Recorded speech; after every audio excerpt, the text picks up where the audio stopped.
Narcissist आपको miss करते हैं, बिल्कुल करते हैं। वो आपकी कुछ चीज़ों को बिल्कुल मिस करते हैं, लेकिन उनका ब्रेन उस चीज़ को वैसे प्रोसेस नहीं करता जैसे नॉर्मल लोगों का करता है। उनके दिमाग में बहुत सारी चीज़ें चलती हैं, जिसके बारे में इस वीडियो में मैं आपसे डिस्कस करूंगी। मैं सब कुछ आपको इस वीडियो में ही रिवील करने वाली हूँ। तो फ्रेंड्स, वेलकम करती हूँ आप सभी का अपने चैनल द माइंड मोटिवेशन में। मैं हूँ एडवोकेट सतविंदर कौर, और चलिए आपसे वीडियो शुरू करने से पहले कुछ इंपॉर्टेंट बातें बता दूँ।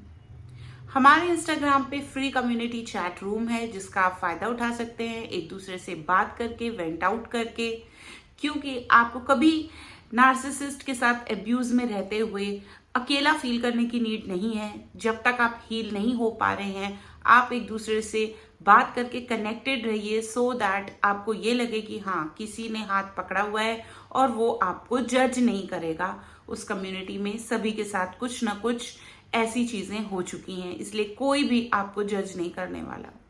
तो वो फ्री चैट कम्युनिटी जल्दी से ज्वाइन कर लीजिए, उसका लिंक डिस्क्रिप्शन में है। इसके अलावा अभी तक भी आपने हमारी book healing after narcissistic abuse नहीं पढ़ी है, तो उसे भी जाके जरूर पढ़िए, उसका भी लिंक मैं डिस्क्रिप्शन में डाल दूंगी। फ्रेंड्स, आप लोगों को मुझसे बात करनी होती है, कंसल्टेशन करना होता है, उसके लिए बहुत ही सिंपल है। आपको बस मुझे मेल लिखनी है advocatesatvinderkaur@gmail.com पे, और मैं आपको कॉल बुक करने के लिए मेल कर दूंगी।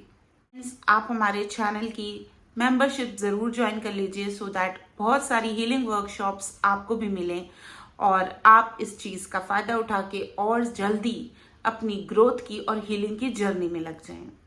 तो चलिए फ्रेंड्स, अब वीडियो शुरू करते हैं। जब आप किसी को मिस करते हैं तो क्या करते हैं?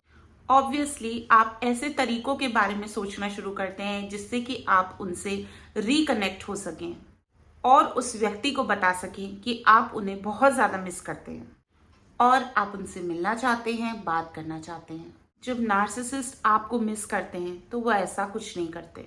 एक्चुअली वो आपको मिस नहीं करते, बट उन फीलिंग्स को मिस करते हैं जो आपकी वजह से उनको फील होता था। मैं बात कर रही हूँ जो भी ईगो की सप्लाई आप उन्हें देते थे, एडमिरेशन देते थे, अटेंशन देते थे, उनको वैलिडेट करते थे, अडोर करते थे। सिर्फ ये सब नहीं, बल्कि जो नेगेटिविटी वो क्रिएट करते थे आपकी लाइफ में अपनी प्रेजेंस की वजह से, वो उस पावर को और उस कंट्रोल को मिस करते हैं। वो आपको अपनी कोई भी वीकनेस नहीं दिखाते, आपके सामने वल्नरेबल नहीं होते और ये भी नहीं कहते कि मेरी लाइफ में वापस आ जाओ, मैं बहुत वीक फील कर रहा हूँ, बल्कि वो इस चीज़ का बिल्कुल ऑपोजिट करते हैं। ऐसी डिस्गस्टिंग चीज़ें करते हैं जो आप सोच भी नहीं सकते, और वो होता है वो आपको हूवर करने लग जाते हैं। जब नार्सिसिस्ट आपकी एब्सेंस को फील करने लगते हैं तो उनके दिमाग में कई चीज़ें चलने लग जाती हैं। अब वो आपसे रिकनेक्ट नहीं करेंगे, बल्कि ऐसे चीज़ें सोचेंगे जिससे कि वो आपको और ज़्यादा हूवर कर सकें। उनका राक्षस वाली थिंकिंग, जो एक ईवल थिंकिंग है, वो उनके ब्रेन पे हावी होगी और वो ऐसे तरीकों से आपको रीच आउट करेंगे जो कि बहुत ज़्यादा अनएक्सेप्टेबल होंगे। वो इस तरीके की सिचुएशंस करेंगे जहां आपको उनके पास रेंग कर भीख मांगते हुए वापस आना होगा, ताकि वो अपनी ब्लेसिंग आपको दे सकें और वो आपको शो करें कि हाँ, तुमने जो कुछ भी किया, हाँ ठीक है, मैं तुमको एक्सेप्ट करता हूँ।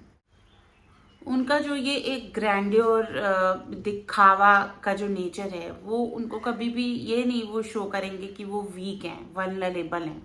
ये सोचने के बजाय कि वो कुछ पेनफुल फील कर रहे हैं आपके एब्सेंस में, आपको मिस कर रहे हैं, बल्कि वो तो ये सोच रहे हैं कि क्या क्या हथियार डाल के वो आपको वापस से कैद कर सकते हैं या शिकंजे में फांस सकते हैं। वो अब ढूंढ रहे हैं ऐसे लोगों को जो एक फ्लाइंग मंकी का काम करेंगे, जो कि आपके अंदर गिल्ट डालेंगे और आपको बोलेंगे कि आपकी गलती है, वो बहुत अच्छे हैं और आप उनसे रिकनेक्ट नहीं हो रहे हैं। और ऐसे इनेबलर्स जो उन लोगों को सपोर्ट करते हैं, जो नार्सिसिस्ट को सपोर्ट करते हैं, वो लोग आपके पास आके आपको गैस लाइट कर सकते हैं, आपको एक गिल्ट में डाल सकते हैं। नार्सिसिस्ट तो आपके सामने झुकना नहीं चाहता, गिव अप नहीं करना चाहता, लेकिन आपको अपनी लाइफ में वापस लाना चाहता है कैसे भी करके। और अब तक मैं तो बहुत वीडियोस बना चुकी हूँ, तो आप जान चुके होंगे कि नार्सिसिस्ट को ये गेम खेलना है जहाँ पर जीतना उसका प्रायोरिटी है, वो कुछ भी करके ही जीतेगा। और इसी रीज़न की वजह से उनके रिलेशनशिप्स कभी भी नहीं चलते, क्योंकि वो बहुत हटी होते हैं और रिजिड होते हैं। वो अपने वेज कभी भी चेंज नहीं करना चाहते।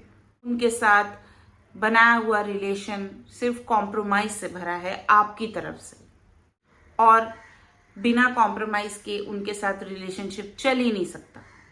वो एक्सपेक्ट करते हैं कि तुम्हारा पेन कुछ भी नहीं है, और जो पेन तुम्हें हमारे साथ रहने में हो भी रहा है तो वो कुछ नहीं है, उसको तुम सिर्फ झेलो। भूल जाओ कि तुम्हें कुछ हर्ट हुआ था। बातें तो चलती रहती हैं, रात गई बात गई, हम तो इतनी इतनी बातें कर देते हैं, हम तो ये कर देते हैं, हम तो वो कर देते हैं, सब भूल जाओ और ऐसे एक्ट करो जैसे कुछ हुआ ही नहीं। और फिर से उनके साथ वो डिस्गस्टिंग गेम खेलो, उनकी लाइफ में रहो जहां पर सिर्फ वो ही जीत जाएंगे। और आपसे ये एक्सपेक्टेड है कि आपको ये कहना है कि हाँ हाँ मैं ठीक हूँ, everything is fine with me, आओ मेरे ऊपर चढ़ो, मैं तो रैग हूँ, मेरे को तो डोरमैट की तरह मेरे ऊपर वापस से चलो, हाँ हाँ आओ मुझे बर्बाद करो। इवन आपका कंप्लेन करना भी आपसे एक्सपेक्टेड नहीं है। आपको मिस करना इसका मतलब ये नहीं है कि वो एक्चुअली आपको मिस कर रहे हैं, क्योंकि वो तो जानते ही नहीं है कि आखिर आप हो कौन। वो तो एक फैंटेसी वर्जन, जो एक स्टोरी बनी हुई है उनके रिलेशनशिप की आपके साथ, बस वही मिस करते हैं। वो चीज़ें जो उन्हें आपसे मिलती थी और आपकी प्रेजेंस में उनको एक स्टेबिलिटी मिलती थी, उनकी क्योस भरी जिंदगी में आप उनको एक सेफ्टी देते थे, आप उनको अटेंशन कैसे देते थे, आप उनकी केयर कैसे करते थे। और वो इन सभी चीज़ों को मिस कर रहे हैं जो वो आपके थ्रू एक्सट्रैक्ट करते थे। और इन सब चीज़ों की वजह से ही उनके मूड में शिफ्ट आता है, और तभी वो सोचते हैं कि मुझे तो इसको वापस से अपनी लाइफ में घसीटना ही है, क्योंकि हम तो इनके बिना रह ही नहीं सकते। और वो खुद को ही गैसलाइट करते हैं उस टाइम पे कि वो आपके बिना नहीं रहेंगे और आपको मिस कर रहे हैं, लेकिन रियलिटी में वो सिर्फ उस क्योस को मिस कर रहे हैं जो वो आपकी लाइफ में क्रिएट करते थे। और जो एब्यूजिव साइकिल आपके साथ चलती थी उनकी, वो अब उन्हें नहीं मिल रही। उन्हें वो चाहिए, उन्हें वो लड़ाइयाँ, वो एंटरटेनमेंट है उनका। जब वो आपको प्रोवोक करते थे और आप गैसलाइट हो जाते थे, पागलों वाली हरकतें करते थे, चिल्लाते थे, वो ये सब मिस कर रहे हैं। वो आपको टॉर्चर करना मिस कर रहे हैं। उनके अंदर कोई ह्यूमैनिटी ही नहीं है कि उन्होंने जो मिस्टेक्स की हैं उसके लिए वो ओनरशिप लें। वो अब अपने चेले चपाटों को भेजेंगे, जैसे कि जो उनके फ्लाइंग मंकीज होंगे, ताकि आपको वापस से ल्योर किया जा सके। और अब वो झूठे झूठे बातें आप तक पहुंचा रहे हैं कि भाई जो तुम कहोगे वो होगा, जैसे तुम कहोगे वो होगा। बट इन रियलिटी इस लूप को आप जानते हो, कई बार आप निकले हो, वापस गए हो, तो सेम वही चीजें वापस से रिपीट होती हैं। और अगर उनके पास कोई फ्लाइंग मंकी नहीं है, कोई इनेबलर नहीं है, तो आपको कोई रैंडम बंदा ही कॉल करके बोल देगा अरे उनको तो हार्ट अटैक पड़ गया, कोई क्राइसिस आ गया, कुछ बहुत बड़ी बात हो गई उनके साथ।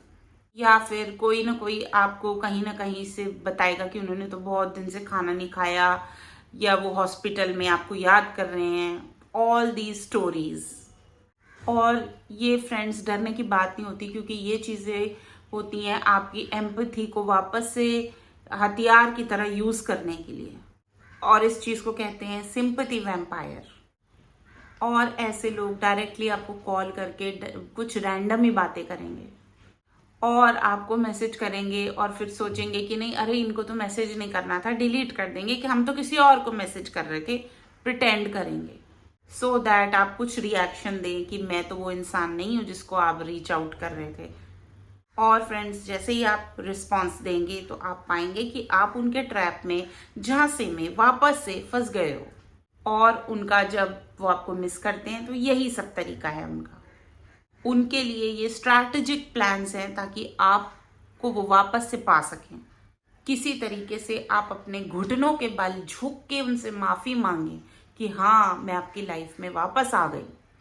और फ्रेंड्स, मुझे ये सब इसलिए पता है क्योंकि कई बार बहुत सारे नार्सिसिस्ट के ग्रुप्स को मैंने पर्सनली तो झेला ही है, और बहुत सारे मेरे क्लाइंट्स हैं जो मुझे अपनी चीज़ें शेयर करते हैं, और मैं तब समझती हूँ कि हाँ, ये पैटर्न है। ये इस चीज़ के बारे में मैंने रिसर्च भी किया है, पढ़ा भी है, और इसलिए मैं आपको इतना श्योर हो के ये पैटर्न्स बता पाती हूँ। जब तक वो आपको मिस कर रहे हैं, जब तक आप उनको रिएक्ट नहीं कर रहे हैं, तब तक वो ऐसे एक्टिंग करेंगे जैसे वो इतने पेन में हैं, लेकिन और सडनली मतलब बहुत बूढ़े हो चुके हैं, लेकिन जैसे ही आपने गिव अप कर दिया, आप उनके उसमें कांटेक्ट में आ गए, 20 साल जवान हो जाएंगे वो, और आप बुढ़े। तो फ्रेंड्स, मैं वीडियो को यहीं एंड करती हूँ। होप आप समझ गए होंगे कि नार्सिसिस्ट कभी आपको मिस नहीं करता, बस वो आपकी लाइफ को कैसे हेल बनाए जिससे कि उसे बहुत ज़्यादा एक सैडिस्टिक प्लेजर मिले, बस यही उसकी ज़िंदगी है। तो फ्रेंड्स, अगर आपके साथ भी इस तरीके का कोई इंसिडेंट हो चुका है, आप हमें बताना चाहें तो कमेंट भी कर सकते हैं। तो चलिए फ्रेंड्स, अपने आप को हील करते रहिए। ये अवेयरनेस जो है हमारी, यही हमारा सबसे बड़ा हथियार है, जिसकी वजह से हम बच पाएंगे, सीख पाएंगे, और फिर हमें ये एक दिन समझ में आ जाएगा कि ना लड़ना ही हमारी सबसे बड़ी लड़ाई है, और जीत भी हमारी उसी में है जब हम लड़ाई नहीं करेंगे। यानी कि हम प्रवोक नहीं होंगे किसी के गैसलाइट करने पर, गैसलाइट नहीं होंगे, इनफैक्ट वो चीज़ें करेंगे जो हमें अपने लिए करनी चाहिए हमेशा से, और अपना ख्याल रखना है। ठीक है, मैं लेती हूँ अलविदा। जल्दी मिलूंगी एक नए वीडियो में। तब तक के लिए आपको पता ही है क्या करना है, सिर्फ और सिर्फ अपने लॉजिकल माइंड सेट को जिंदा रखना है, अपनी गट फीलिंग सुननी है। ठीक है, क्योंकि मैं हमेशा कहती हूँ फिजिकल सेल्फ केयर के अलावा मेंटल सेल्फ केयर करना भी बहुत इंपॉर्टेंट है, क्योंकि अगर हमारा माइंड लॉजिकल थिंकिंग कर रहा है तो that means we are on the right track. चलिए फ्रेंड्स, टेक केयर।